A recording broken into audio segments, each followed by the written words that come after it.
So you graduate from TU, take the grad courses.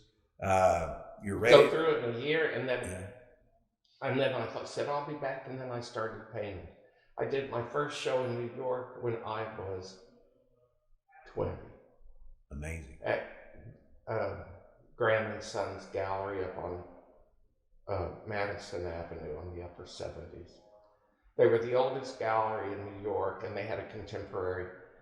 They had the original gallery, and then they had the contemporary gallery.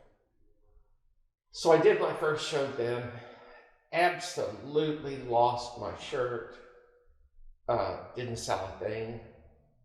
Thought, what am I going to do now? Because I think, as I remember, I borrowed money from the Bank of Oklahoma to live on while I painted this show so I could get it done.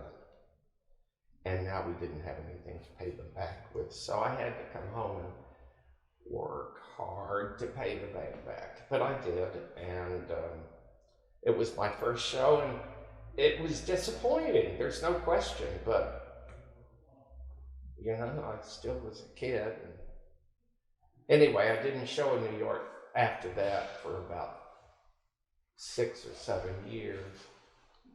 And an art dealer from New York who owned Fishback Gallery came to Tulsa to do a lecture at the Philbrook. And they called and asked if I would show him around town, just entertaining for the afternoon, because he was coming in from New York. I said, oh, sure, I'd be happy to. And he came down to my studio, which was downtown in an office building.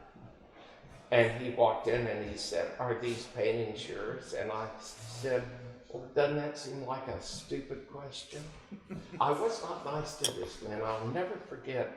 I just didn't want to be caught up in that, oh, it's a New York art dealer, and I drove him around. It was one of those weird days in Oklahoma when it was 70 degrees in January, and it was about 70, and I had a convertible, and I drove him around town. He just thought it was the most incredible city he had ever been to. Was so shocked. Anyway, before he left, he said, I'd like to show my partners in New York your work. And I said, well, okay, whatever. I'll send you some slides. And it took me about a month to get myself together and send him the work. And a month went by and I never heard anything. And finally I thought, well, I hate this. So I just called him and I said, okay, what is it? Yes or no? And he said, we'd like to offer you a show. Really? And that was really how I got started firmly in New York. I was with Fishback 40 years. Amazing.